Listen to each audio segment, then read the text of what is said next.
পুতুল ডায়েরি ভালোবাসার কুঁড়েঘর, যেখানে প্রতিটি শব্দ লুকিয়ে আছে হৃদয়ের অনুভূতিতে, প্রতিটি নিঃশ্বাসে জন্ম নেয় নতুন প্রেম।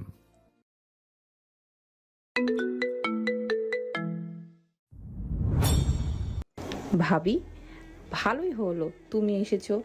আমি তো মাত্রই তোমার ঘরে যেতাম তোমাকে ডেকে আনতে। যাকগে, এই দেখো কে এসেছে।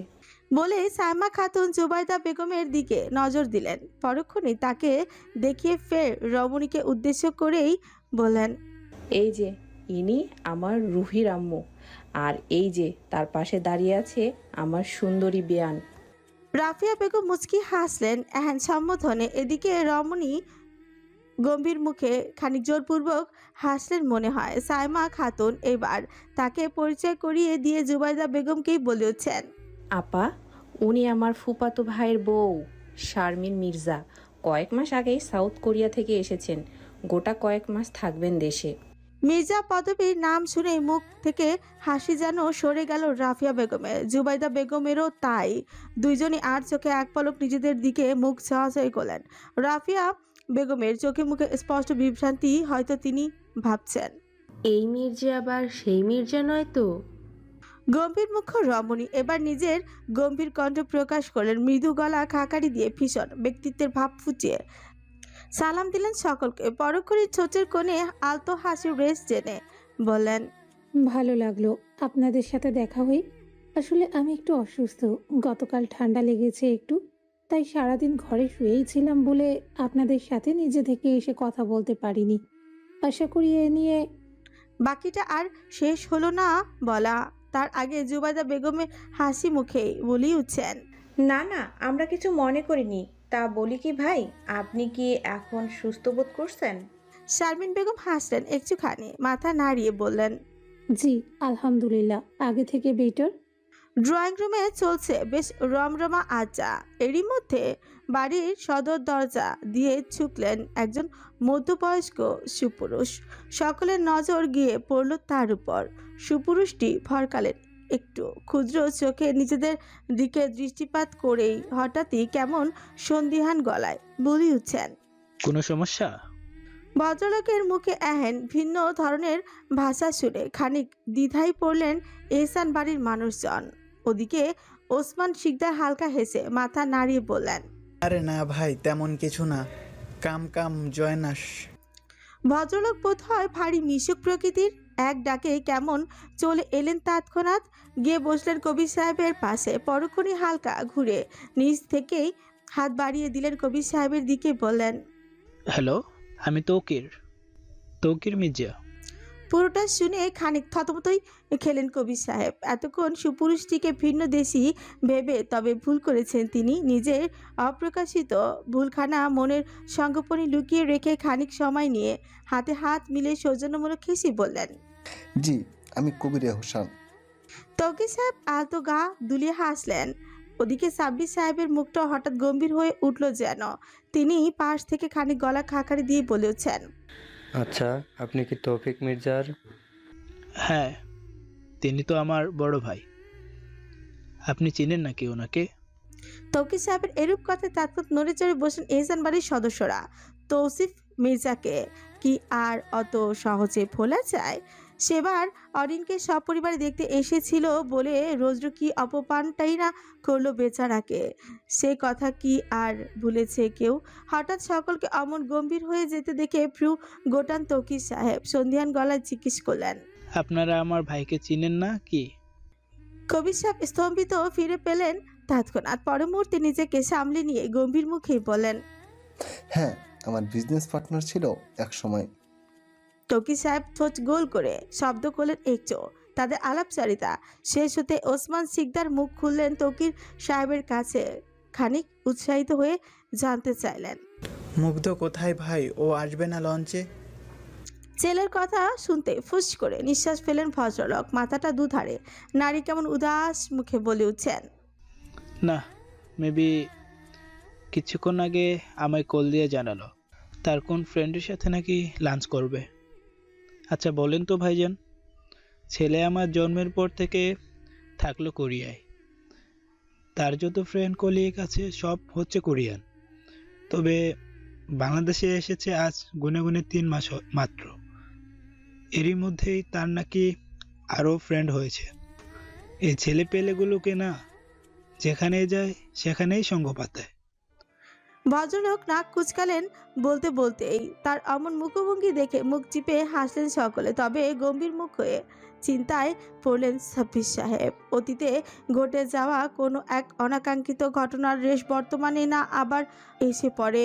বিছানায় উপর হয়ে শুয়ে আছে অরিন, সামনে মেলে রেখেছে নোট খাতা, হাতের আঙুলের ভাঁজে ভাঁজে কলম, তা নড়ছে চড়ছে কোনো রকম। খাতার একপাশে ফোন, ফোনের স্ক্রিনে ভেসে আছে গোছা গোছা অক্ষরে তৈরি সাজেশনটা। অরিনের মনোযোগী চোখ দুটো ভীষণ মনোযোগে একবার ফোন দেখছে তো আরেকবার খাতার মসৃণ পৃষ্ঠ। কলম চালিয়ে টুকে নিচ্ছে তা মসৃণ পৃষ্ঠের গায়ে। প্রায় বেশ কিছুক্ষণ পর লেখালেখির ইতি টানল অরিন। নরম ঠোঁট দুটোর ভাঁজে কলম চেপে সরু চোখে তাকিয়ে রইল খাতার দিকে। তার সতর্ক দৃষ্টি আপাতত লেখার মাঝেই ভুল খুঁজতে ব্যস্ত। তবে আজ বোধহয় ভালো লিখে ফেলেছি মেয়েটা। পুরো লেখা জুড়ে একটা ভুলও নেই, যদিও বা পুরোটা দেখেই পুরোটা লিখেছেন মহারানী। তবুও নিজের এহেন কার্যে বজ্র আপ্লুত তিনি। খুশিতে উপর অবস্থাতে পা দুটো উঁচু করেই দোলাতে লাগলো দারুণভাবে। ফলে পরনের লিলেন স্কার্টটা উঠে গেল খানিকটা উপরে। দৃশ্যমান হলো ফর্সা মসৃণ পা দুটো, সেই সাথে রিনি ছিনি শব্দ। নুপুর পরা পা দুটোর অরিন গুনগুন করে গান গাইছে। গান বহাল রেখে আঙুলের ভাঁজে ভাঁজে নাচাতে থাকা কলমখানা দিয়ে খানিক দুষ্টুমি করে খাতার একপাশে ছোট্ট করে লিখেই বসল, অরিন লাভস হার ডক্টর সাহেব। লেখাটা টুকে সে কি আনন্দ মেয়েটার। ছোটের কোণে থেকে যেন সরছেই না হাসি মেয়েটার। হুটহাট করে তার এমন পাগলামিগুলো যে বড্ড পছন্দের তার। কিয়ৎক্ষণ বাদে অরিন নিজের মুখটা সামান্য নিচু করে লেখার জায়গাটায় চুমু বসালো আলতো করে। আরেকবার বসাবে তার আগেই তার ডাক পড়লো ওয়াশরুম থেকে। প্রায় আধ ঘন্টা আগে শাওয়ার নিতেই ঢুকেছিল রৌদ্র, এখনও নিয়েই যাচ্ছেন মহারাজ। ওইদিকে রুহির বাড়িতে যেতে তাদের যে লেট হয়ে যাচ্ছে, সেদিকে কি তার খেয়াল আছে মহাশয়ের? ওয়াশরুমের দরজাটা হালকা ফাঁক করে তাকিয়ে আছে রৌদ্র। মেয়েটার দিকে সরু চোখে তাকিয়ে আলতো হেসে বলল, সানশাইন, আমার তোয়ালেটা একটু দিবি? আমি আনতে ভুলে গিয়েছি। অরিন কিছুক্ষণ ক্ষুদ্র চোখে তাকিয়ে রইল। তখনকার ঘটনাটা কি আর অত সহজে ভুলেছে সে? শুধুই লোকটা তাকে কাঁদালো। কি দরকার ছিল তখন ওকে সেদিনকার অ্যাক্সিডেন্টের কথাগুলো মনে করানোর?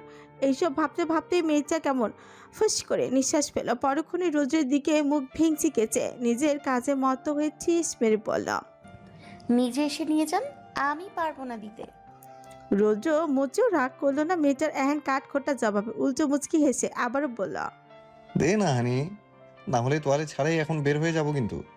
অরিন মুখ কুচকায়, চোখ নিজের খাতার পানে নিবিষ্ট রেখে ঝাঁজ নিয়ে বলে, বের হলে বের হবেন, এটা এত ঘটা করে বলার কি আছে?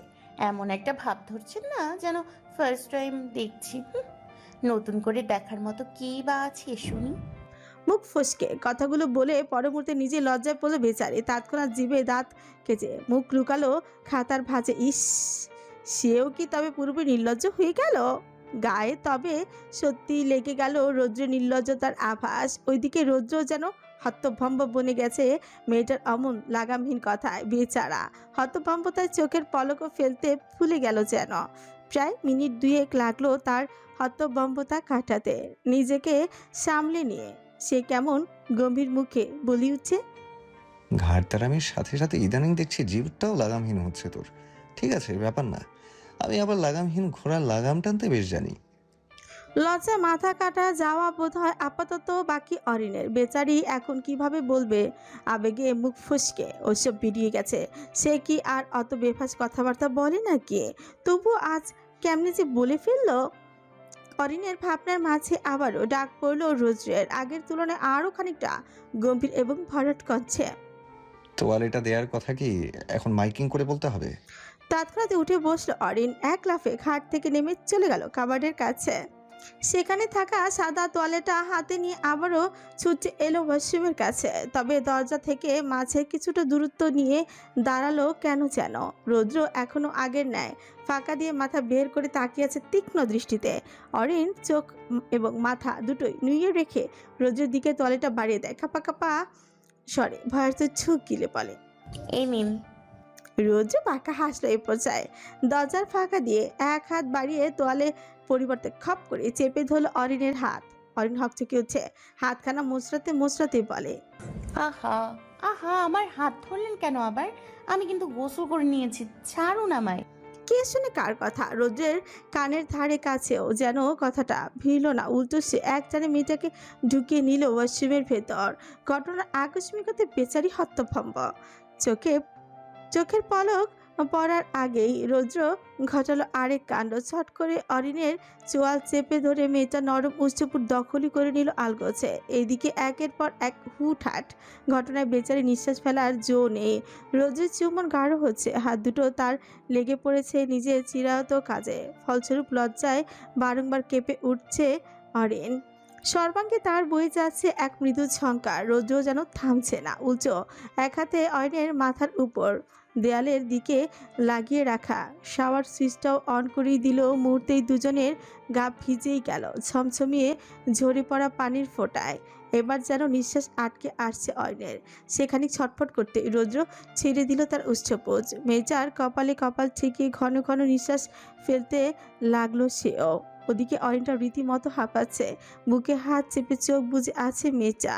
রৌদ্র এক পলক তাকালো সেদিকে, পরক্ষণে ছোটের কোণে দুষ্টু হাসির রেশ টেনে বলতে লাগলো, আই নো হানি, আমাদের দেখার মতো নতুন কিছুই নেই, সবটাই এখন তোর জন্য পুরাতন।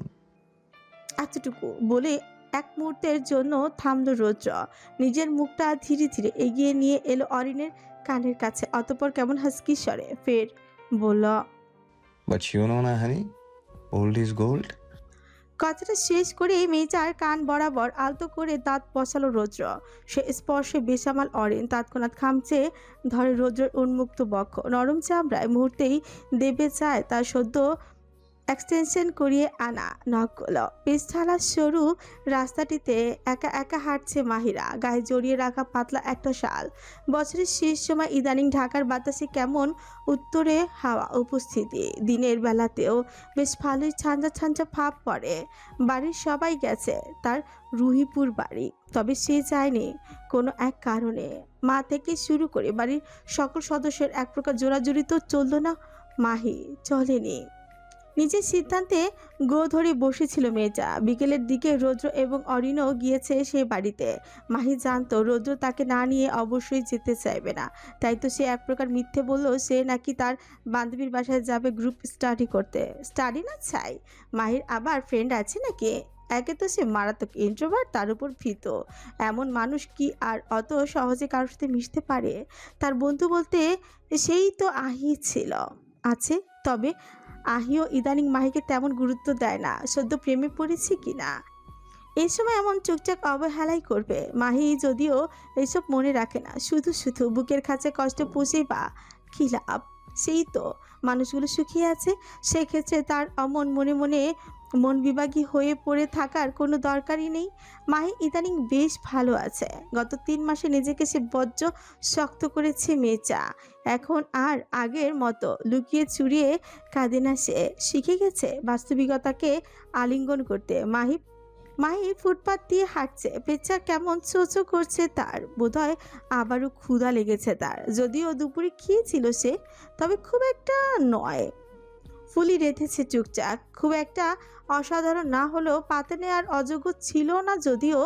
মাহি হাঁটার এক পর্যায়ে থামল, আশেপাশে নজর বুলিয়ে দেখে নিল আপাতত কোথায় আছে সে।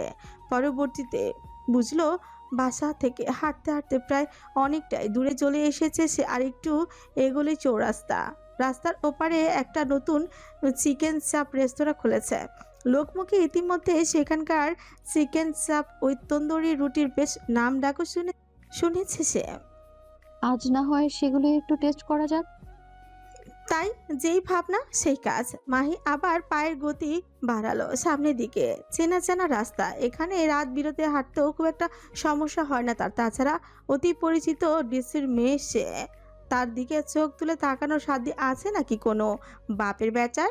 প্রায় মিনিট 10 পর মাহি চলে এলো চৌরাস্তার মোড়ে। আশেপাশে সতর্ক দৃষ্টি ফেলে সে ধীরে ধীরে রাস্তা পার হচ্ছে। তবে দেখো ভাগ্য, কিছুটা পথ এগোতে কোথা থেকে যেন ভীষণ স্পিড নিয়ে ছুটে এলো এক মোটর বাইক। বাইকটা নিয়ন্ত্রণহীনভাবে ছুটতে ছুটতে মাহিরার বা হাতের একদম পাশ কাটিয়ে চলে গেল। মেয়েটার হাতের কোনো একটুখানি ব্যথাও লাগলো ভাগ্যক্রমে, খুব একটা লাগেনি তার। মাহিরা তৎক্ষণাৎ থেমে গেল মাঝ রাস্তায়। বুদ্ধি করে বাইকটার পেছনে নম্বর প্লেট চাও দেখে নিল একবার, মনে মনে ভেবেই নিল। বাড়িতে একবার যাই মনা, বাবাকে বলে তোমায় এমন টাইট দেব না, একদম জন্মের মতো বাইক চালানো ঘুচে যাবে দেখো। তার ভাবনার খোর কাটলো পেছন থেকে ভেসে আসা গাড়ির হর্ন অ্যান্ড শব্দে হকচকে উঠে মাহে। গাড়ির দিকে না তাকিয়ে তৎক্ষণাৎ সরে গেল অন্যদিকে। ওদিকে গাড়ির ড্রাইভিং সিটে বসে থাকা একজোড়া বাদামি চোখ চকচকে দৃষ্টিতে তার দিকে তাকিয়ে আছে। সে খবর কি আছে তার? মাহি চলে এলো সেই রেস্তোরাঁয়। খুঁজে খুঁজে একটা কর্নারে টেবিলে গিয়ে বসে হাঁক ছাড়ল। ওয়েটার এসে এলো তার কাছে পছন্দসই খাবার অর্ডার দিয়ে বসে রইল খাবারের অপেক্ষায়। মিনিট 5 বাদে একজন ওয়েটার গরম গরম দুটো থালা এনে রাখলো মাহির সামনে। খাবারের সুখ জানে নাক ধরে গেল মির্জার। সে তৎক্ষণাৎ ধীরে সুস্থে শুরু করলো খাওয়া যখন মাঝপথে তখনই কেমন পেট থেকে গলা অবধি ভরে গেল মাহির। পেটে আর জায়গা নেই, অথচ প্লেটে এখনো অর্ধেক খাবার বাকি। মাই কিছুক্ষণ নিশ্চুপ চোখে তাকিয়ে রইল খাবারগুলোর দিকে। পরক্ষণে নিজের মনকে বুঝিয়ে শুনিয়ে টেবিল থেকে উঠে দাঁড়ালো আলগোছে। ওয়েটারকে ডেকে বিল দিয়ে চলে গেল রেস্তোরাঁ থেকে। বাড়ির দিকে রাস্তা ধরে এগোচ্ছে মাহি। বিকেল পড়ে এসেছে, আর একটু পরই সন্ধ্যা নামবে। মেয়েটা নিজের পায়ের গতি বাড়লো, গায়ের শালটা আরো একটু খানিকটা টেনে চুনে জড়িয়ে হাঁটতে লাগলো দ্রুত কদমে। প্রায় মিনিট 5 হাঁটার পর হঠাৎই একটি কালো রঙের চকচকে BMW গাড়ি এসে দাঁড়ালো রাস্তার পাশে। মাহি প্রথমে ভয়ে সিটিয়ে গেলেও পরক্ষণে নিজেকে সামলে নিয়ে হাঁটতে লাগলো দ্রুত। ওইদিকে তক্ষুনি গাড়ি থেকে বেরিয়ে আসে মুগ্ধ। গায়ে কালো রঙা হুজি যুবকের, হুডির গলার কাছে আটকে রাখা কমলা রঙের গগলস। মুগ্ধ পায়ের গতি বাড়িয়ে মেয়েটার দিকে এগিয়ে আসে। তবে মাহি ভয়ে পেছনে না তাকে সামনে হাঁটতে থাকে জোরালো পায়ে। রাস্তার চারিপাশে ঠিকঠাক মতো না দেখে হাঁটছে সে। কয়েক কদম সামনে হা করে খুলে রাখা মেইন হলে ঢাকনাটা প্রাণের দেশ বলে কথা। আশেপাশে তেমন কোনো সতর্ক চিহ্ন অবধি নেই। তবে মুগ্ধর নজর এড়ায়নি তা। ছেলেটা তা দেখে মাত্রই মাহিকে পেছন থেকে ডেকে উঠে বলে, হেই স্টপ, ডোন্ট মুভ। ঘাবড়ে গেল মাহি। এবার ছুটলো প্রাণপণে। তাকে ছুটতে দেখে মুগ্ধ ছিল তার পিছু পিছু। সত্য হলো একজন দক্ষ অ্যাথলেট বলে কথা, সে তো আগে পৌঁছবে। মুগ্ধ দৌড়ে এসে তৎক্ষণাৎ পেছন থেকে মেয়েটার কোমর আঁকড়ে ধরে এক হাতে। মুহূর্তেই পা দুটো মাহির উঠে গেল জমিন থেকে। মেয়েটা কেমন ঝুলেই রইল মুগ্ধ হাতের বাঁধনে। ঘটনাটা যে এত দূর গড়াবে তা বুঝি স্বপ্নেও ভাবিনি মুগ্ধ। মেয়েটার চোখে মুখে স্পষ্ট ফুটে উঠেছে হতবিহ্বলতা। তবে তা বেশিক্ষণ স্থায়ী হয়নি। মুহূর্ত খানিক বাদেই মাহি সামলায় নিজেকে। নিজের সর্বস্ব শক্তি দিয়ে মুগ্ধর বুক বরাবর খুশি বসাতে থাকে অনবরত। কিন্তু সেই প্রহারে মুগ্ধর গাটা সামান্য খানি দুলও না। ছেলেটার চোখে মুখে নেই কোনো প্রতিক্রিয়া, তবে ঠোঁটের কোণে লেগে আছে তার ছেলের হাসি। প্রায় বেশ কয়েকটা ঘুষি বসিয়ে চেঁচিয়ে কেঁদে উঠছে মাহি। ওইদিকে তার অমন কান্না শুনে থতমত খেয়ে বসলো মুগ্ধ। তৎক্ষণাৎ ভরকে গিয়ে মেয়েটাকে নিজের হাতের মধ্যে ঝাঁকি উঠছে খানিকটা। ভরকে যাওয়া কণ্ঠে হতবাক হয়ে বলে, হ্যাঁ চশমিশ, কাঁদছো কেন? আমি কি তুমি বকুনি দিয়েছে নাকি মেরেছে? এমন কথায় কান্নার বেগ আরো বাড়লো মাহির। বেচারি কাঁদতে কাঁদতে হিচকি তুলেছে রীতিমতো। মুগ্ধের বুকটা কেমন হঠাৎ করে মোচড় দিয়ে উঠলো আশ্চর্য। এমন একটা ছিচকাদুনে মেয়ে মানুষ কাঁদছে বলে তার অমন শক্তপোক্ত পুরুষের বুক তো কাঁপার কথা নয়। তবে কাঁপছে কেন? মুগ্ধ এবার দাঁত খিচে দিল এক ধমক। Just shut up, stop crying, otherwise তুলে একটা আছাড় মারবো। এক শক্তিশালী ধমকে তৎক্ষণাৎ আটকে উঠছে মাহি। ছল ছল চোখ জোড়া নিয়ে হতবুদ্ধির ন্যায় তাকিল যুবকের দিকে। এতক্ষণে যুবকের সুশ্রী মুখখানায় চোখে পড়লো তার। আরে এই তো সেই বাদামি চোখওয়ালা লোকটা, কিন্তু তিনি ওকে এভাবে কোলে তুলেছে কেন? আচ্ছা, ওনার চরিত্রের সমস্যা নেই তো? মাইকে আবার না না আর ভাবতে পারলো না মাহি। মেয়েটা কেমন ভয়ার্ত চোখ গেল তৎক্ষণাৎ।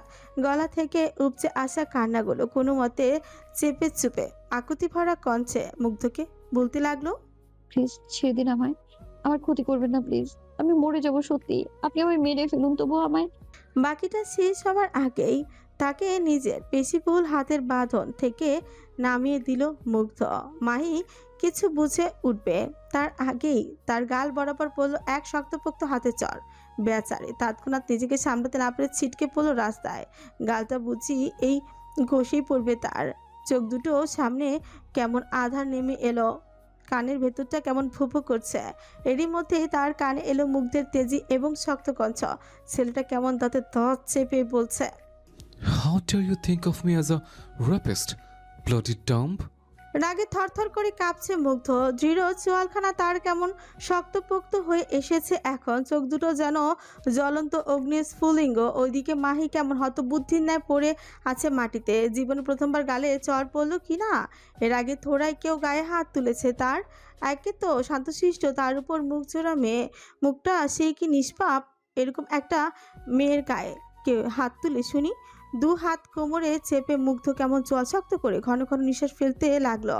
ছেলেটার আবার এই এক জ্বালা, কেউ তার দুধে ধোয়া তুলসী পাতার মতো চরিত্রে আঙুল তুললেই তাকে আচ্ছা মতো সাহায্য করতে না পারলে গায়ের ঝাল মিটে না তার। সে সামনের মানুষটা ছেলে হোক কিংবা মেয়ে, তাতে তার কিছু যায় আসে না। মাহি সময় নিয়ে নিজের ডান গালটায় হাত উঠিয়ে রাখলো। মুহূর্তেই চোখ মুখ কুচকে এলো তার। ইস, নরম সরম গালটা তার এই মুহূর্তে কেমন জ্বলেই যাচ্ছে। মনে হচ্ছে কেউ বুঝি মুষ্টি ভরে কতগুলো গুঁড়ো মরিচ ইচ্ছে মতো ডলে দিয়েছে তার গালে। মাহি গালে হাত বুলাতে বুলাতে খিদে দিল নিঃশব্দে।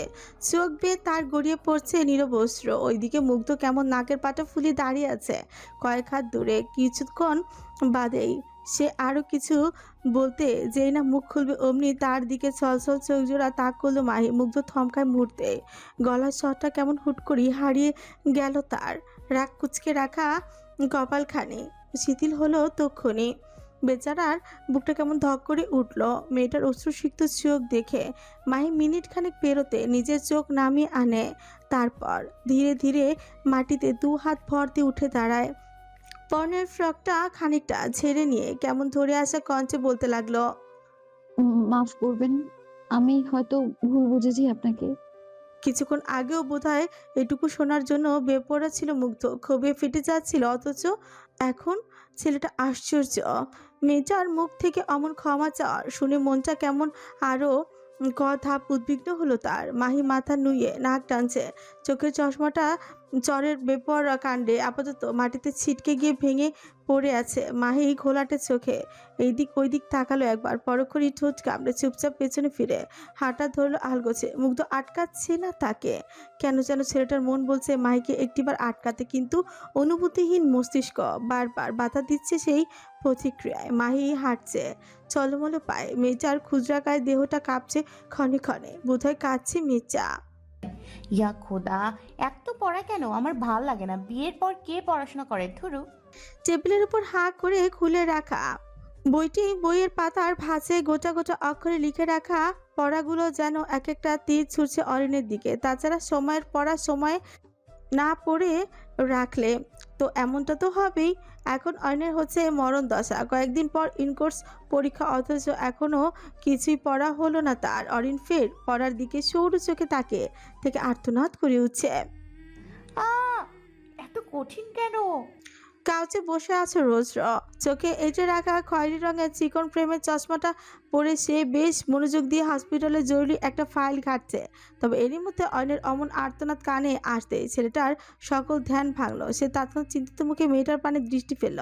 গম্ভীর কণ্ঠে জানতে চাইল, কি হলো সানশাইন? আহ্লাদি অরিন তৎক্ষণাৎ মুখ ভার করে বসে বসা ছেড়ে উঠে আসে রোজের কাছে। রোজের সামনে এসে দাঁড়াতে রোদ্র তৎক্ষণাৎ মেয়েটাকে নিজের কোলে বসিয়ে দিল। আলতো করে মেয়েটার ফোলা ফোলা গাল দুটো ঠোঁট ছিঁড়ে বলল। কি হয়েছে আমার জান বাচ্চার? অরিন কেমন উদাস মুখে রোদ্রের কাঁধ জড়িয়ে ধরে। ছেলেটার কঞ্চায় নাক ঘষে আহ্লাদি কঞ্চে বলে উঠছে। পড়াগুলো এত কঠিন কেন? আমার মাথায় কিচ্ছু ঢুকছে না। এটা বাদে অন্য একটা কিছু পড়লে হতো না? রোদ্র দুষ্টু হাসল। এ পর্যায়ে ধীরে ধীরে নিজের হাত দুটোকে জামা ভেদ করে নিয়ে গেল অরিনের মসৃণ নরম উদরের উপর। সেটা আলতো ছোঁয়া দিতে অরিন তৎক্ষণাৎ সোজা হয়ে বসল। তড়িঘড়ি করে রোদ্রের কোল থেকে নামতে গেলেই রৌদ্র চেপে ধরল মেয়েটার উদরের নরম চামড়া। অরিনের মুখ থেকে তৎক্ষণাৎ অস্ফুটে বেরিয়ে আসে খানিক ব্যথাতুর শব্দ। রৌদ্র ঠোঁট কামড়ে হাসলো। এবার কিয়ৎক্ষণ বাদে নিজের মুখটা অরিনের মুখের একদম কাছাকাছি নিয়ে এসে দুষ্টু কঞ্চে বলল। তুমি চাইলে বায়োলজি পড়াতে পারি হানি, একদম প্র্যাকটিক্যালি বুঝিয়ে সুঝিয়ে, দরকার বলে খানিকটা করেও না হয় দেখিয়ে দেব। কি হবে নাকি?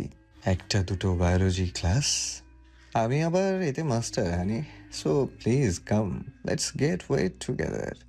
সরু চোখে তাকিয়ে আছে অরিন। এখন আর আগের মতো হুটহাট ভরকায় না মেচা। শুয়ে গিয়েছে ছেলেটার পাগলামিগুলো। অরিন রৌদ্রের কোলে বসেই আরেকটু এগিয়ে আসে। তৎক্ষণাৎ চোট কামড়ে চোখ বুজে নেয় রৌদ্র।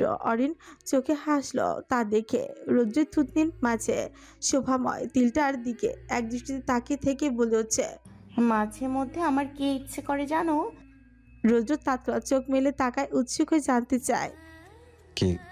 অরিন তৎক্ষণাৎ জবাব দিল না। উঁচু মুগ্ধ হেসে চোখ ছুয়ালো রোদ্রের ফুলে ফেপে থাকা পুরুষালী কঞ্চায়। রৌদ্র ফের চোখ বুজে নেয় আবেশে।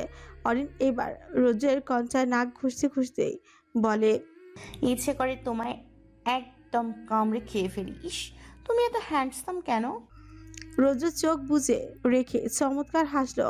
কথা যে পুরুষ নাকি তার প্রিয়তমার মুখে নিজ প্রশংসা শুনতে বরাবরই ভালোবাসে। হয়তো রৌদ্র তেমন চাই। ছেলেটা দু হাত গভীরভাবে জড়িয়ে ধরল অরিনকে। অরিন তখনও ঠোঁট চিয়ে রেখেছে রৌদ্রের কঞ্চায়। সে ধীরে ধীরে নিজের ঠোঁট সরিয়ে আনে রৌদ্রের ঘাড়ে।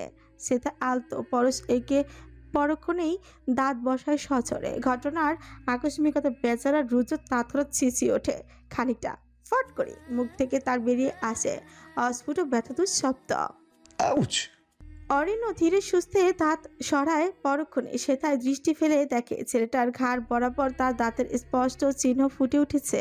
অরিন আলতো হেসে সে তার ঠোঁট ছোঁয়ায় বলে। দাগটা কিন্তু দারুণ লাগছে হানি। রাত 12:30। ওয়েস্টার্ন ঢাকা গুলশান 2 এর 24 তলা বিল্ডিং এর ছাদের কিনারায় পা ঝুলিয়ে বসে আছে মুগ্ধ। হাতে তার একটি বিদেশি বিয়ারের ক্যান।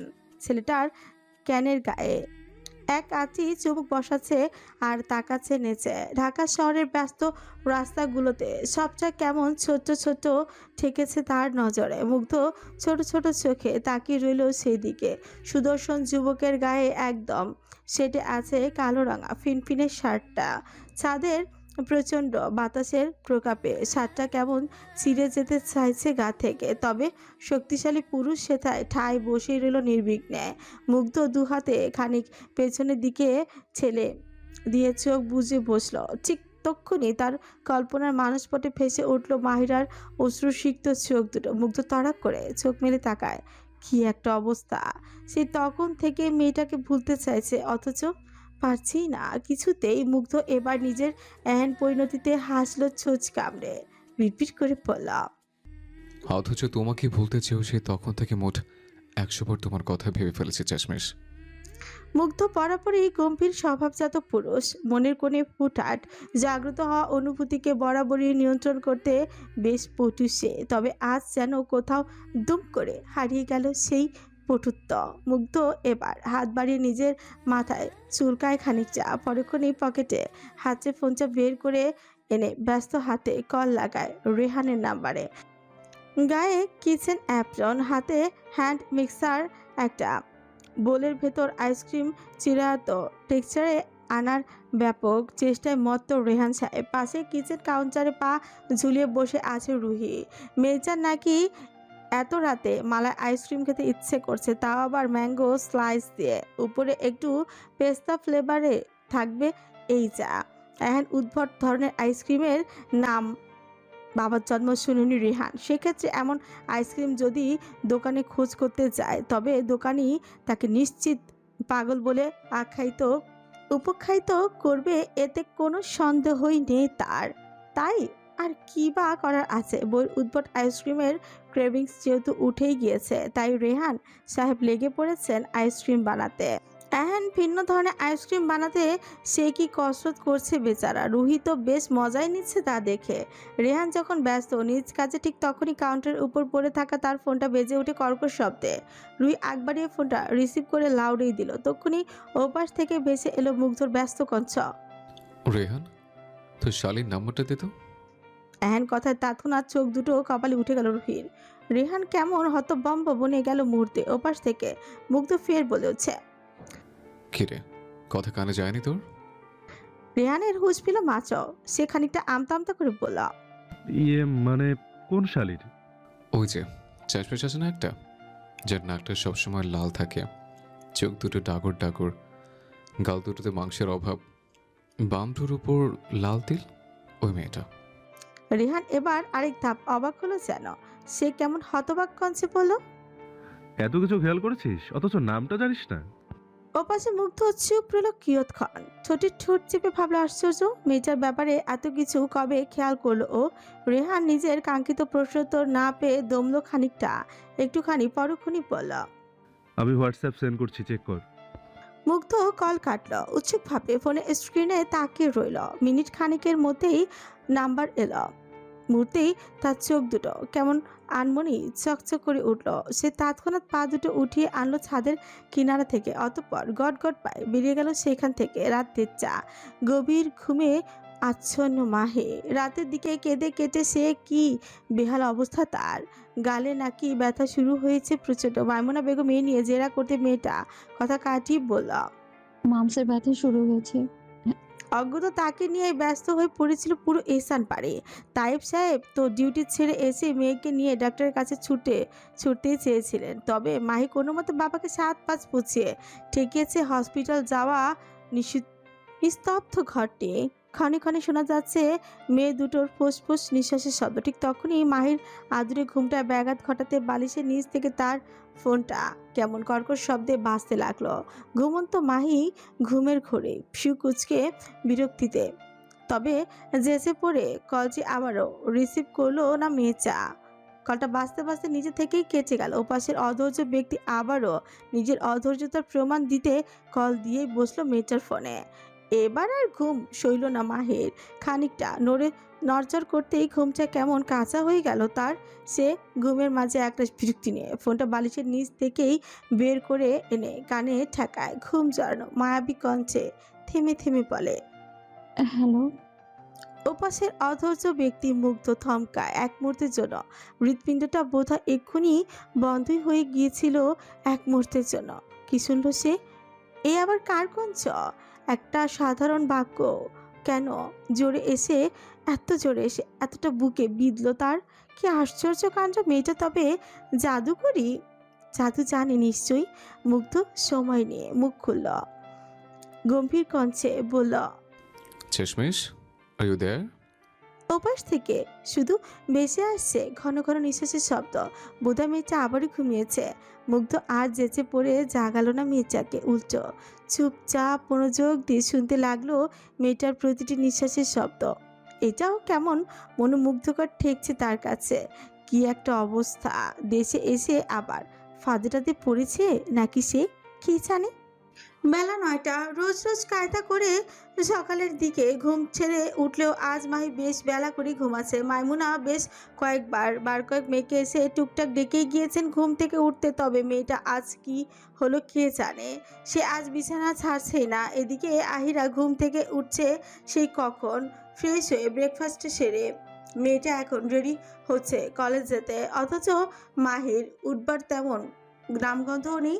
আহি ড্রেসিং টেবিলের সামনে দাঁড়িয়ে চুল বাঁধছে আর চোখে বার কয়েক চোখ রেখেছে আয়নার প্রতিবিম্বে হওয়া মাহির দিকে। প্রায় কিয়ৎক্ষণ বাদে মাহির নড়চড় দেখা গেল, হাত বাড়িয়ে মুখের উপর থেকে ব্ল্যাঙ্কেটে সরিয়ে দিয়ে মেয়েটা কেমন পিটপিট করে চোখ মেলার চেষ্টা চালাচ্ছে আহি।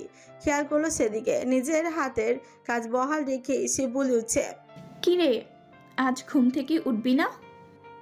মাহি ঘুমজড়ানো কণ্ঠে বলল একটু আচ্ছু। পরক্ষণেই মুখের সামনে হাত এনে লম্বা একটা হামি টেনে ধীরে সুস্থে উঠে বসলো শোয়া ছেড়ে। মাথা ভর্তি এলোমেলো চুল, অধিক ঘুম চড়ানোর ফলে ফোলা ফোলা চোখ, সব মিলিয়ে মেয়েটাকে কেমন অগোছালো পুতুলের মতো লাগছিল।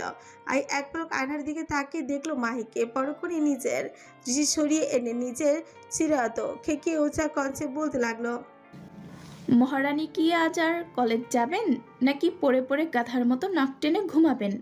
ওহ, আপনার অবগতির জন্য জানিয়ে দিচ্ছি যে আজকে আমাদের সেকশনের ক্লাস টেস্ট আছে। আশা করি আপনি ভুলে খাননি কথাটা। অজ্ঞতা এমন কথা তৎক্ষণাৎ তন্দ্রা সকালে কেটে গেল। হুঁশ ফিরে লো মাহের। চোখ দুটো তার এক মুহূর্তে বেরিয়ে আসার উপক্রম। চাহ, সে তো ভুলেই বসেছিল টেস্টের কথা। ইস, আজকে ক্লাস টেস্ট, অথচ সে নাকি এইভাবে পড়ে পড়ে ঘুমোচ্ছে। মাই তৎক্ষণাৎ জিভ দাঁত বসিয়ে হন্তদন্ত হয়ে বিছানা ছেড়ে নামলো। অতঃপর এক দৌড়ে কাবার্ডের কাছে গিয়ে সেখান থেকে কলেজ ড্রেসটা হাতে নিয়ে ছুটলো ওয়াশরুমের দিকে। যেতে যেতে আহির উদ্দেশ্যে বলল, তুই রেডি হয়ে নিচে নাম, আমি আসছি। আহি শিগুচায় এহেন বাকে সন্ধিহান কণ্ঠে পরপরই জিজ্ঞেস করে উঠছে, তুই ব্রেকফাস্ট করবি না? মাহি ওয়াশরুমের দরজা লাগাতে গিয়েও থামলো। এক সেকেন্ডের জন্য ব্যস্ত কণ্ঠে জবাব দিল, আর সময় নেই, ক্যান্টিন থেকে কিছু খেয়ে নিব, তুই যা রেডি হ। বলে মাহি দৌড় আটকায়। এদিকে আহিও আর তেমন কোনো কিছু না ভেবে নিজের কাজে মগ্ন হলো। ফের মাথায় লম্বা একটা পনিটেল বেঁধে ঘাড় ঘুরিয়ে ঘুরিয়ে নিজেকে দেখে নেয় এক পলক। পরক্ষণেই টেবিলের উপর গুছিয়ে রাখা নিজের ব্যাগটা কাঁধের একপাশে ঝুলিয়ে নিয়ে চুপচাপ পা বাড়ল ঘরের বাইরে। প্রায় মিনিট 10 পর হন্তদন্ত পায়ে ওয়াশরুম থেকে বেরিয়ে আসে মাহি। হাত বাড়িয়ে খাটের পাশে ঝুলিয়ে রাখা স্ট্যান্ডের ওপর থেকে তোয়ালেটা নিয়ে ভেজা মুখটা কোনো মতে মুছতে মুছতে গিয়েও দাঁড়ালো ড্রেসিং টেবিলের সামনে। অতঃপর ব্যস্ত হাতে নিজের এলোমেলো চুলগুলোকে খানিকটা গুছিয়ে নিল। ছুটলো পড়ার টেবিলের কাছে। সেখান থেকে নিজের ব্যাগ এবং চশমাটা তুলে নিয়ে হাঁটা ধরতেই কি মনে করে যেন পা দুটো থেমে গেল তার। মাহি ঘাড় ঘুরিয়ে পেছনে তাকায়। তৎক্ষণাৎ বিছানার কাছে এগিয়ে যায়। বালিশে দুধারে হাতরে খুঁজতে লাগলো নিজের ফোনটা। কিছুক্ষণ বাদে পেয়েও গেল তা। মাহি ফুস করে স্বস্তি নিঃশ্বাস ফেললো। তখন ফোনটা হাতে নিয়ে আবারও পা বাড়লো দরজার দিকে। তবে এরই মধ্যে তার চোখ গেল ফোনের স্ক্রিনে। মুহূর্তেই থমকে গেল মাহি। তার ফোনের স্ক্রিনে স্পষ্ট দেখা যাচ্ছে কে যেন কলে আছে, তাও আবার টানা 8 ঘন্টা। মাই ভরকে গিয়ে তৎক্ষণাৎ ফোনটা কানে ঠেকায়। ফ্রিকুচকে বলে, হ্যালো। কথাটা শুনতেই ওপাশের ব্যক্তিটির কি হলো কে জানে। সে কেমন আলতো হেসে গম্ভীর কণ্ঠে প্রত্যুত্তরে বলল, গুড মর্নিং। মাহি আবার হোঁচট খেলে জানো, এ আবার কার কণ্ঠ? নাম্বারটাও কেমন অচেনা। মাহি চিনতে না পেরে তক্ষুনি জিজ্ঞেস করলো, কে আপনি? ওপাশের গম্ভীর পুরুষ ঠোঁট কামড়ে হাসছে। সারা রাত জেগে থাকার দরুন চোখ দুটো কেমন লাল হয়ে আছে তার। তবুও গম্ভীর পুরুষের মুখের অভিব্যক্তিতে নেই বিন্দু মাত্র বিরক্তির ছাপ। সে সময় নিয়ে ফোনটা খট করে কেটে দিল। ওপাশে লাইনে থাকা মাহি হতবুদ্ধির ন্যায় ফোনের দিকে তাকিয়ে রইল শুধু। কার সাথে রাতে কথা বলেছে সে, তাও আবার 8 ঘন্টা? কেমনি সম্ভব? আর জানা মতে সে তো কাল দেদারসে ঘুমিয়েছে। তাহলে ফোনে কথাটাই বা বললো কে? মাহি কিছুক্ষণ নিজ চিন্তায় মগ্ন থেকে যেই না নাম্বারটা আবারও ডায়াল করবে অমনি ড্রয়িং রুম থেকে ভেসে আসে আহির চেঁচিয়ে ওঠা কণ্ঠ, মাহি তুই নামবি নাকি আমি একাই চলে যাব? কথাটা কর্ণ করে পৌঁছাতে ব্যস্ত পায়ে বাইরে চলে গেল মাহি। মনে মনে ভেবেই নিল আগে কলেজে যাওয়া যাক, তারপর না হয় কলেজ থেকে ফিরে এসে দেখা যাবে বাকিটা। যা তকতকে সফেদ রঙা অ্যাবজেন্সা বিছানার উপর সাজিয়ে রাখা। তার ডান পাশে পড়ে আছে স্টেথোস্কোপ, বাঁদিকে পড়ে আছে গোটা কত হলুদ আবরণের ফাইল। অন্যদিকে মেঝেতে বিছিয়ে রাখা এক্সারসাইজের ম্যাচ। সেখানে আপাতত শারীরিক কসরত করতে ব্যস্ত অরেন। ইদানিং মেয়েটার আবার রোজ কায়দা করে এক্সারসাইজও করতে হয়। সেটা অবশ্য রোজের জন্যই ছেলেটার এক বাক্য। সেই বাক্যের উপর নির্ভর করে আজ কদিন ধরে রোজ নিয়ম করে এক্সারসাইজ করতে হচ্ছে অরিনকে। এক্সারসাইজ করে গাল ফুলিয়ে বসে আছে অরিন। চোখ দুটো তার ঘুমের তোড়ে খুলে রাখা দায় আপাতত। মেয়েটা কেমন বসে আছে, বসে বসে ছিমুচ্ছে এখন। তার পাশে পুশ আপ দিতে ব্যস্ত রোজও। সুদর্শন যুবকের শ্যামবরণ গা থেকে চপচপ করে ঝরে পড়ছে মাথার বড় বড় চুলগুলো ঘামে লেপ্টে আছে কপাল বরাবর। অরিন তার পিটপিট করে রাখা খুলে রাখা চোখ দিয়ে দেখছে তার ব্যক্তিগত পুরুষকে। রোজ পুশ আপ দেওয়ার এক ফাঁকে অন্যের দিকে ঘাড় বাঁকিয়ে চাইল। মুচকি হেসে ভীষণ আছে দুষ্টু কণ্ঠে জিজ্ঞেস করল, সারা রাত আমায় এত কাছে থেকে দেখেও বুঝি তোমার মন ভরেনি সানশাইন? সেক্ষেত্রে তুমি বললে আমি আর একটু দেখাতে পারি। অরিন মুচকি হাসল। তৎক্ষণাৎ সময় ব্যয় না করে উঠে বসলো রোজের চড়া পিঠের উপর। সেথায় উবু হয়ে শুয়ে মাথা রাখলো রোজের পিঠের উপর। রোজ স্মিত হাসলো মেয়েটার এহেন কাণ্ডে। পুনরায় নিজের পুশ আপ দিতে লাগলো কোনোরূপ অসুবিধা ছাড়া। খানিকক্ষণ বাদেই শোনা গেল অরিনের ফুসফাস করে ফেলতে থাকা নিঃশ্বাসের শব্দ। রৌদ্র থামলো এ পর্যায়ে। ঘাড় বাঁকিয়ে মেয়েটাকে ডাক দিয়ে বলল, সানশাইন, তুই আবারও ঘুমাচ্ছিস নাকি? অরিন ঘুম। ফুসফুস করে নিঃশ্বাস ফেলার শব্দ ছাড়া আর কিছু শোনা যাচ্ছে না মেয়েটার কাছ থেকে। রোদ চট করে এক হাতে টেনে ধরলো মির্জাকে। পরক্ষণে বেকায়দায় করে অরিনকে ধীরে ধীরে নামিয়ে আনলো নিজের পিঠ হতে। মেয়েটাকে আলতো করে ম্যাটের উপর শুয়ে দিয়ে রৌদ্র কিয়ৎক্ষণ তাকিয়ে রইল তার দিকে। আর ঘন্টা খানেক পরে মেয়েটার ক্লাস। এই মুহূর্তে ঘুমিয়ে থাকলে কিভাবে হবে শুনি? রৌদ্র এক দুবার চাইলো মেয়েটাকে জাগাতে, তবে প্রতিবারই তার অমন চেষ্টা কেমন বৃথাই বনে গেল। মেয়েটা কি সুন্দর করে ঘুমাচ্ছে, আর সে কিনা জাগিয়ে দিবে তাকে। ঘুম ভেঙে গেলে অয়নটা নিশ্চয়ই কষ্ট পাবে। আবার ভার্সিটিতে যাওয়াটাও তো জরুরি। রৌদ্র এবার পড়লো মহাদ্বন্দ্বে, কোনটা ছেড়ে কোনটা করবে তাই যেন ভাবছে বেচারা। কিছুক্ষণ ভাবাবির পর্যায়ে শেষ করে রোজ অবশেষে মেয়েটার খুচরো দেহটা আলতো করে টেনে নেয় নিজের বাহুডোরের মাঝে। অতঃপর মেয়েটার ঘুমন্ত নিষ্পাপ মুখশ্রীর পানে চেয়ে থেকে আলতো করে হাসলো ছেলেটা। পরে করে নিজের মুখ খানিক এগিয়ে এনে অন্যের গাল বরাবর আলতো করে নাক ঘষল। তবু অন্যের কোনো হেলদোল নেই। রোজ মেয়েটার গালে নাক ঘষতে ঘষতে বিড়বিড় করে বলল, উফ, তোর গালটা কি সফট হানি। আপন মনে বিড়বিড় করে থামলো রৌদ্র। স্থির দৃষ্টি ফেললো মেয়েটার গোলাপি নরম অধর যুগলের উপর। অতঃপর মুহূর্ত ব্যয়ে মুচকি হেসে আলতো করে ছোট ঠোঁট ডুবিয়ে দিল মেয়েটার। ঘুমন্ত অয়নের উষ্ঠপোষ নরমভাবে টানতে কেমন বেশ লাগছে নির্লজ্জ ছেলেটার। সে একবার উষ্ঠপুরদ্বয় ছাড়ছে তো আবার টেনে নিচ্ছে। এহেন স্পর্শে ঘুম হাওয়া অরিনের। সে চোখ মেলে তাকায় রোদের চোখ বরাবর। বেড়াল চোখ দুটো আপাতত স্থির দৃষ্টিতে তাকিয়ে আছে তার দিকেই। অরিন কিছুক্ষণ সময় নিল নিজেকে সামলাতে। পরক্ষণেই নিজের হুঁশ ফিরতে সে দু হাত দিয়ে ঠেলতে লাগলো রোজের বুক বরাবর। রোজ থামল। মেয়েটার উষ্ঠপুর ছেড়ে দিয়ে ফ্রিকুচকে তাকিয়ে রইল গম্ভীর মুখ। জিজ্ঞেস করল, কি সমস্যা, থামালি কেন? অরিন বাঁ হাতের উঁচু পিছে নিজের ঠোঁট দুটো ক্রমাগত ডলছে। কিয়ৎক্ষণ বাদে কেমন আর্তনাদ করে বলেই উঠছে, ইয়াক, আপনি মুখ না ধুয়েই আমাকে চুমু খেয়েছেন? ছি ছি। এহেন কথায় কুচকে রাখা হৃদয় আরো খানিকটা কুচকে আসে রোজর। সে চোখ ছোট ছোট করে চেয়ে রইল অরিনের দিকে। পরক্ষণে কি মনে করে হালকা বাঁকা হেসে বলল, সামান্য এটুকু চুমুতেই ছি, তাই না? অরিন চোখ মুখ কুচকে রেখেছে। রোজও তখন নিজেদের মধ্যকার সকল দূরত্ব এক ঝটকায় শেষ করে দিয়ে অরিনের কণ্ঠতে সে আলতো করে হাত রাখলো। সেখানে আলতো করে চাপ দিয়ে নিচের বেশ খানিকটা কাছে টেনে আনলো অরিনের ক্ষুদ্র মুখখানা। অতঃপর কোনরূপ বলা কওয়া নেই মশাইয়ের। সে তখনই ঝাঁপিয়ে পড়লো মেয়েটার নরম মুষ্টপুটের উপর। এবার আর নরম সরম স্পর্শে নেই সে। স্পর্শে সংযুক্ত হচ্ছে বেশ গভীর আশ্লেষে। অরিন হাত পা ছুঁড়ে ছাড়াতে চাইছে নিজেকে, তবে রৌদ্র তা হতে দিল তো। রৌদ্র নিজের উষ্ঠপুটের কাজ বহাল রেখে তৎক্ষণাৎ একটানে অরিনকে বসিয়ে দিল নিজের খোল পরাপর। অরিন উঠতে নিতেই মেয়েটার কোমর আঁকড়ে ধরল রৌদ্র।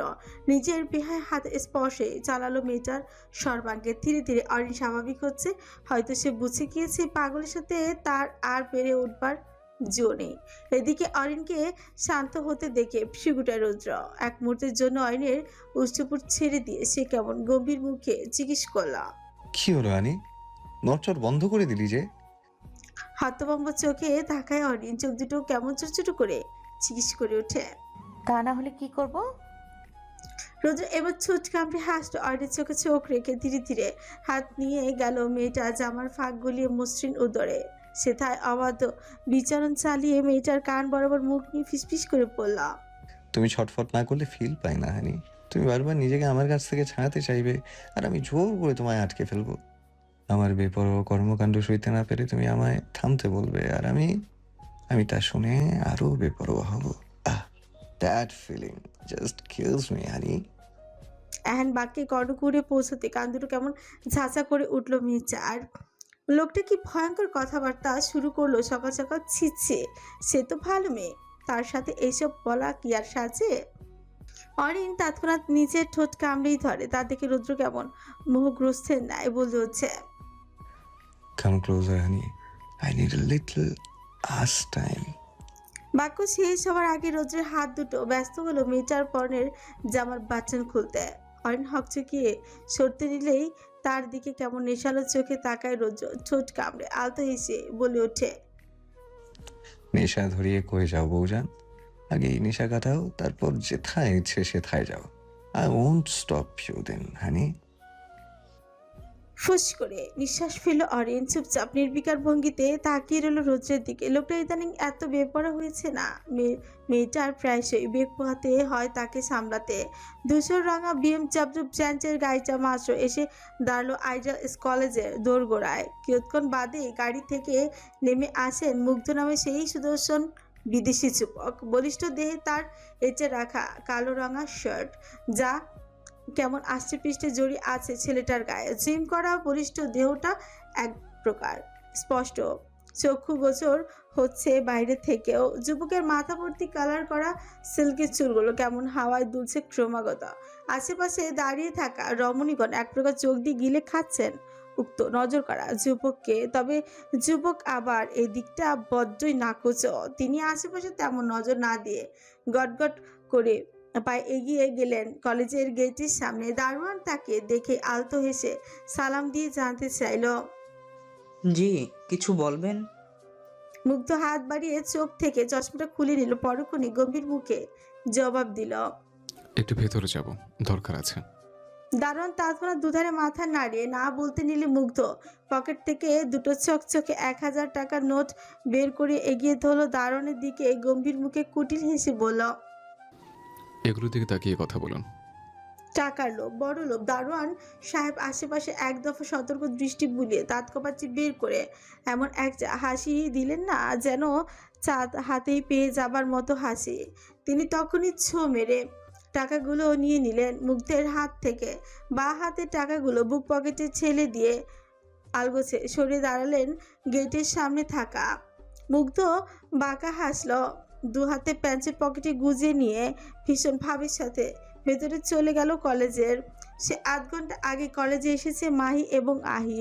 তবে ক্লাসে ঢুকতেই তারা খবর পেল আজ আর পরীক্ষা হচ্ছে না। স্যারের নাকি কি একটা কাজ পড়ে যাওয়ায় আজ আর কলেজে আসেনি তিনি। তো আর কি করার, প্রথম ঘন্টা আর পুরো অলস সময়টা আহি হইচই হুল্লোড় করে কাটাতে লাগলেও মাহি চুপচাপ থম মেরে বসে আছে ক্লাসের একদম কর্নারে বেঞ্চটায়। ক্ষুধায় পেচ্ছা কেমন ছুছু করছে তার। যদিও বা ক্যান্টিনে খুব একটা কাছেই, তবুও কেন যেন তার ইচ্ছেই করছে না উঠে গিয়ে খাবার খেয়ে আসতে। এই মুহূর্তে মারাত্মক আলসেমি ভর করেছে মেয়েটার গায়ে।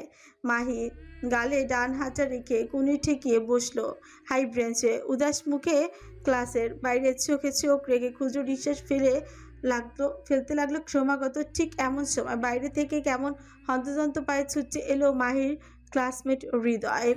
ছেলেটা মাহির সামনে এসে দুই হাঁটুতে ভর দিয়ে হাঁপাচ্ছে। মাহি আর চোখে চেয়ে রইল শুধু। এমনিতেই কারোর সাথে যেচে করে কথা বলার অভ্যেস নেই তার, সেক্ষেত্রে এমন থোড়াই বলবে সে।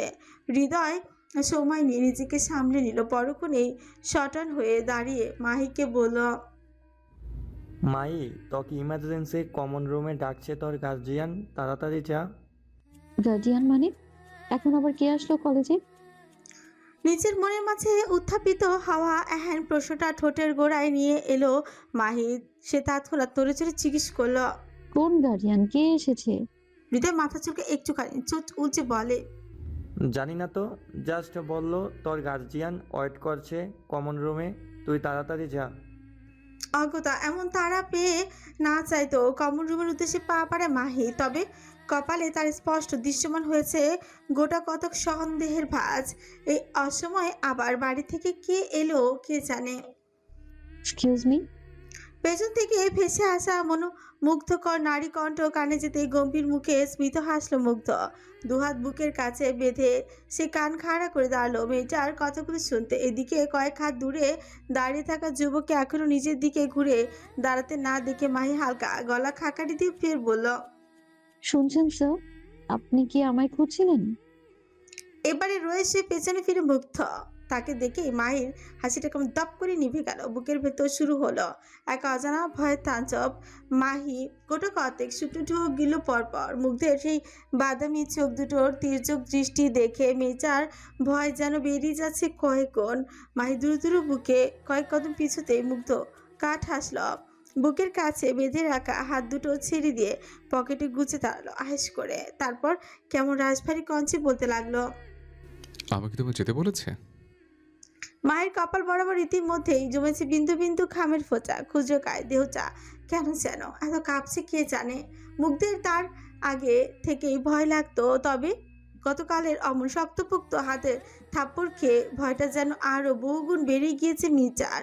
মুগ্ধ তীক্ষ্ণ দৃষ্টিতে পরক করলো সবচা কিয়ৎক্ষণ বাদে সে কেমন মুচকি এসে দুপা এগিয়ে এসে দাঁড়ালো মাহির সামনে। মাহি পেছতে নিলেই মুগ্ধ এবার বিরক্তই হলো। সে কেমন ফিকুচকে গম্ভীর মুখে বলে উঠছে, এই চাশমেশ, তোমার সমস্যা কি? আমি কি বাঘ নাকি ভাল্লুক যে এত ভয় পাচ্ছ? কি বলবে মাহি? গলার কাজটা কেমন শুকিয়ে কাঠ হয়ে গেছে তার। সে কোনো মতে কাপা কাপা কঞ্চে বলল, আপনি আমায় ডেকেছেন কেন? প্রেম করতে, করবা? মুগ্ধের এহেন সোজা সাপটা উত্তরে এই বুঝি আকাশ ভেঙে মাথায় পড়ল মেচা। সে কেমন ভরকে গিয়ে চক্ষু বিড়াল ছানা করে রইল। নিঃশ্বাস কিন্তু সেকেন্ড খানিক ধরেই বন্ধই আছে তার। মুগ্ধ তা বেশ খেয়াল করলো। সে তৎক্ষণাৎ বিরক্তি নিয়ে মেয়েটাকে মৃদু ধমক দিয়ে বলল, এই মেয়ে, নিঃশ্বাস ফেলো। কথায় কথায় এমন কাঁপাকাঁপি নিঃশ্বাস বন্ধ করে ফেলা, এইসব কি? এত এক্সট্রা নাটক কেন? স্বাভাবিক থাকতে পারো না? এই পর্যায়ে মাই হতবিহ্বল হয়ে এসে নাটক করছে মানে? কখন নাটক করলো? সে কি আর ইচ্ছে করে হুটহাট কাঁপাকাঁপি করে? সে তো মুগ্ধ সামনে এলে আপনা আপনি কাঁপাকাঁপি শুরু হয়ে যায় তার। মাহি মনে মনে নিজেকে স্বাভাবিক করার বহু চেষ্টা চালাচ্ছে। তক্ষুনি সামনে থেকে মুগ্ধ কেমন আদেশ সুরে বলে উঠে, চলো। বুঝলো না মাহি অবুঝের মতো তাকিয়ে থেকে বলল, কি চলতে বলেছে? চলো। কিন্তু কোথায়? যেদিকে দু চোখ যায়। কেন যাবে না? না, যাব না। কেন যাবে না? আমি সাথে আছি বলে? হ্যাঁ। ফটাফট উত্তরগুলো দিয়ে চুপ করে গেল মাহি। মাথা নুইয়ে দাঁড়িয়ে রইল মুগ্ধের সম্মুখে। ওদিকে মুগ্ধ অলোকে মিটিমিটি হাসছে। আশ্চর্য, মেয়েটার সাথে কথা বলতে এত ভালো লাগছে কেন তার? এটাও কি বাদবাকি সাধারণ অনুভূতিগুলোর মতোই নাকি আলাদা? প্রশ্নের কিছুই ঠিকঠাক উত্তর পাচ্ছে না মুগ্ধ। ছেলেটা কেমন চোখ সরিয়ে নিল মাহির উপর থেকে। অন্যদিকে মুখ করে দাঁড়িয়ে থেকে বলল, লেট হয়ে যাচ্ছে চাশমেশ, তাড়াতাড়ি চলো। মাই হাত বাড়িয়ে নিজের চোখে এঁটে রাখা চশমাটা খানিক ঠিক করে ঠেলে দিয়ে মিনমিন করে বলল, দুঃখিত, আমি অপরিচিত কারোর সাথে কোথাও যেতে চাচ্ছি না। এহেন বাক্য জানপড়ে অবাক হলো মুগ্ধ। অবিশ্বাসের চোখে তাকালো মেয়েটার দিকে। অবাক কাঠ কঞ্চ ফুরে বেরিয়ে এলো, অপরিচিত? হু ইজ দিস ফাকিং অপরিচিত? আমাকে চেনো না তুমি? মাহি মনে মনে বেশ সাহস সঞ্চার করে লম্বা একটা শ্বাস নিঃশ্বাস টানলো। পরক্ষণেই নির্ভয়ে মাথা নুইয়ে রেখেই বলল, না, এতটাও চিনি না। যতটা চিনলে কলেজ টাইমে আপনার সাথে এদিক সেদিক যেতে পারবো, তাই সরি। ব্যাস এতটুকুই শুনতে পায়ের রক্ত মাথায় উঠে গেল মুগ্ধ। যদিও বা মাহির কথা খুব একটা ভুল নয়, তবুও এই কথাটা যেন হজমই হলো না মুগ্ধর। অ্যাটলিস্ট মায়ের মুখ থেকে অপরিচিত শব্দটা শুনতেই সে মোটেও ইচ্ছুক নয়। মাহি মুগ্ধকে পাশ কাটিয়ে চলে যেতে নিলে বাদ সাধল মুগ্ধ। মাহির পা চোরা থামলেও সেই চোখ তুলে তাকায়নি। মুগ্ধ তখন ভীষণ শান্ত কণ্ঠে বলতে লাগলো, লিসেন চাশমেশ, আমি মুগ্ধ, মির্জা শায়ান মুগ্ধ, son of Tauqir Mirza and Sharmin Mirza. We live in South Korea. আমি একজন সফটওয়্যার ইঞ্জিনিয়ার, সেই সাথে দক্ষ অ্যাথলেটও। রিসেন্টলি বাংলাদেশে এসছে কাজিনের বিয়ের উদ্দেশ্যে। তাছাড়া আমি একটা দিক থেকে তোমার মানে কে যেন একটা বলে না, ও হ্যাঁ বেয়াই আর কি। এতটুকু বলেই থামলো মুগ্ধ, কিছু একটা ভেবে পরক্ষণে ফের বলল। ইন্ট্রো পেয়ে গেছো, এবার তবে চলো। বলে মুগ্ধ এগিয়ে এসে খপ করে চেপে ধরলো মেয়েটার হাতের কবজি। মাহি তৎক্ষণাৎ ঝটকা মেরে ছাড়িয়ে নেয় সে হাত। মুগ্ধ এবার চটল ভীষণ, কটমট দৃষ্টিতে তাকিয়ে থেকে খেকিয়ে উঠলো, বলল, এই কি সমস্যা তোর? তুলু তুলু করছে বলে কি গায়ে লাগে না, তাই না? মাহি ভয় পেলেও দমলো না মুচে, সে কেমন রাগ নিয়ে বলে উঠছে, না লাগে না। আপনি হুটহাট আমায় এভাবে জোর করতে পারেন না। আর আপনি মোটেও ভুলে যাবেন না এটা আমাদের কলেজ। তাই বলছি, প্লিজ এখানে কোনো সিন ক্রিয়েট করবেন না। কে শুনি কার কথা? ঘাড়তারা মুগ্ধ কখনো শুনেছে কারো শাসন বারণ, যে আজ এই পুচকি মেয়ে শাসন শুনতে যাবে? মুগ্ধ দাঁত খেছে দেয়ালের উপর এক হাত চেপে উঠে দাঁড়ালো, উদ্দেশ্য মেয়েটার পথ আটকানো। তবে ঘটনা ঘটে উল্টো দিকে। মাহি কি সুন্দর ফাঁক গুলিয়ে মুগ্ধর হাতে নিচ দিয়ে মাথা বের করে চলে গেল। মেয়েটা আবার মুগ্ধের তুলনায় বেশ ছোটখাটো কিনা এহেন কাণ্ডে হতবাক চোখে চেয়ে রইল মুগ্ধ। এত শর্ট মেয়েটা, শেষে কিনা তার হাতে নিজ দিয়ে চলে গেল না সে, এও দেখার বাকি ছিল। তবে মাই গট গট পায় হেঁটে যাচ্ছে করিডোর দিয়ে, পেছন থেকে মুগ্ধ ডাকলো, সে শুনছে না সেই ডাক। উঁচু পায়ের গতি বাড়িয়ে হাঁটছে নিজের মতো। তার এহেন কাণ্ডে অবাধ্যতায় মিজাজ বিগড়ে গেল মুগ্ধর। সেটা তৎক্ষণাৎ পায়ের গতি বাড়িয়ে এগিয়ে আসে মেয়েটার নিকট, খপ করে চেপে ধরে মাহির বাঁ হাতের কবজি। মাহি থমকায়, ঘাড় বাঁকিয়ে পেছনে ফিরে তাতে দাঁত খিচে বলে, হাত ছাড়ুন। ছাড়বো না, কি করবে? মুগ্ধর এহেন কাঠখোটা জবাবে বিরক্তির কপাল কুচকায় মাহিরা। এই মুহূর্তে তার মন চাইছে লোকটাকে ধরে আছা মতো কিছুক্ষণ গালমন্দ করতে। এত ইন্ট্রোভার্ট মেয়ে হওয়ার গলার কাছে অবধি কথাগুলো এসে থেমে গিয়েছে সব। মাহি বিরক্তি নিয়ে আশেপাশে তাকিয়ে সতর্ক দৃষ্টি ফেললো। তাকিয়ে দেখলো ক্যাম্পাসের করিডোর দিয়ে হাঁটতে থাকা মানুষজনদের উৎসুক দৃষ্টি আপাতত তাদের দিকে নিবদ্ধ। কেউ কেউ তো এতক্ষণে কানাঘোষা চালিয়ে দিয়েছে নিজেদের মতো করে। তা দেখে মাথাটা আচমকে ফনফন করে ঘুরতে লাগলো মাহির। সে কেমন অসহায় সুরে মিনমিনিয়ে বলল, ছেড়ে দিন হাতটা, মানুষ তাকিয়ে আছে আমাদের দিকে। মুগ্ধের মেজাজ এখন সপ্তম আসমানে। ছেলেটা কেমন দাঁতে দাঁত খিঁচল, তক্ষুনি কর্কশ গলায় জবাব দিল, Fuck that মানুষজন। Just keep your eyes on me. Just keep your eyes on me. আমাকে ইগনোর করার সাহস করতে হয় তোমার? নাক মুখ কুচকায় মাহি। লোকটার এহেন উল্টো পাল্টা কথাতে বরাবরই বিরক্ত আসে তার, আজও তাই হচ্ছে। লোকটা এত বেপরোয়া হবেই বা কেন? বেপরোয়া হতে হলে অন্য কারোর সাথে হোক না, তার সাথেই বা কেন হতে হবে? মাহি এবার ভীষণ রাগ নিয়ে হাতখানা মোচড়াতে বলে হচ্ছে, এই আপনি আমার হাত ছাড়বেন নাকি চিৎকার করবো আমি? কোনটা? এন কথায় মুগ্ধ কেমন বাঁকা হাসলো। তৎক্ষণাৎ এক কদম এগিয়ে এসে মেয়েটাকে এক ঝটকায় কাঁধে তুলে নিল। ঘটনার আকস্মিকতায় আশেপাশের সকলে কেমন হা হয়ে তাকিয়ে আছে তাদের দিকে। এদিকে মাহিও কেমন বেকুব বনেই গেল মুগ্ধের এন উদ্ভট কাণ্ডে। মেয়েটা এতটাই হতভম্ব হলো না, যার দরুন মুগ্ধ তাকে যে কাঁধেই তুলে নিয়ে যাচ্ছে সেদিকে তার কোনো খবরই নেই। অথচ তার উচিত ছিল নিজেকে ছাড়ানোর, একটু আধটু প্রয়াস চালানোর। যদিও বা সেই প্রয়াস বরাবরের ন্যায় বৃথাই হতো। প্রায় মিনিট খানিকের মধ্যে মাহির সম্বিত ফিরে পেল। তখনই সে নিজেকে ছাড়ানোর বৃথা প্রয়াসে হাত পা ছুঁড়ে গলা ফাটিয়ে মুগ্ধকে বলতে লাগলো, এই নিচে নামান আমায়। কিসব অসভ্যতামি শুরু করলেন আপনি? নিচে নামান বলছি, বেয়াদব লোক। নামাচ্ছেন না কেন? মেয়েটার অমন ছাঁচালো কথায় মোটেও গায়ে ভেড়ে নিয়ে মুগ্ধর। উল্টো মাহির অমন হাত পা ছোড়া দেখে তৎক্ষণাৎ মেয়েটার পা দুটো একাতে আঁকড়ে ধরে তাতে দাঁত চিপে ধমক দিয়ে বলল, আর একটা বার শুধু হাত পা ছুড়ে দেখাবে। পা দুটো ভেঙে যদি নদীতে না ফেলেছে তাহলে আমার নামও মির্জা শায়ান মুগ্ধ না। থেমে গেল মাহি। কি এমন ছিল ধমকটা যা শুনতে একদম শান্তই বনে গেল মেয়েটা? কে জানে কে ছিল? এদিকে মেয়েটাকে শান্ত হতে দেখে ফের হাঁটা ধরল মুগ্ধ। কিছুটা পথ যেতে কলেজের অর্থনীতি বিভাগের শিক্ষক জনাব মঞ্জুর সাহেব পড়লেন সামনে। সম্মানীয় ব্যক্তি নিজের কলেজ পড়ুয়া শিক্ষার্থী অমন বেহাল অবস্থা দেখে কেমন আটকে উঠলেন যেন।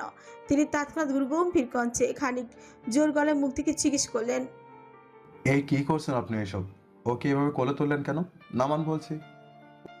একে তো মেজাজ চটে আছে, তার উপর অপরিচিত এই লোকের এহেন কথায় চটে যাওয়ায় মেজাজটাই কেমন। আরেক দফায় ঘি পড়ল মুগ্ধর। সে কেমন মেজাজ দেখিয়ে মঞ্জুর সাহেবকে বলে উঠল, আমার ওয়াইফকে আমি করে তোলা নেই বা টেনে হিচড়ো নেই, তাতে আপনার কি? শুনুন আমার সামনে থেকে। হতভম্ব চোখে তাকিয়ে রইলেন মঞ্জু সাহেব। এদিকে নিজের কথাটুকু শেষ করে মঞ্জু সাহেবকে পাশ কাটিয়ে আবার গটগট পায়ে হাঁটা দিল মুগ্ধ। পেছন থেকে হতবিহ্বলার মতো তার দিকে তাকিয়ে রইলেন অর্থনীতির স্যার। তবে এরই মধ্যে তার চোখ গিয়ে আটকালো মুগ্ধের কাঁধে উবু হয়ে পড়ে থাকা মাহির দিকে। তখনই চোখ দুটো কেমন বেরিয়ে আসার উপক্রম তার। মেয়েটাকে চিনতে খুব একটা সময় লাগেনি মঞ্জু সাহেবের।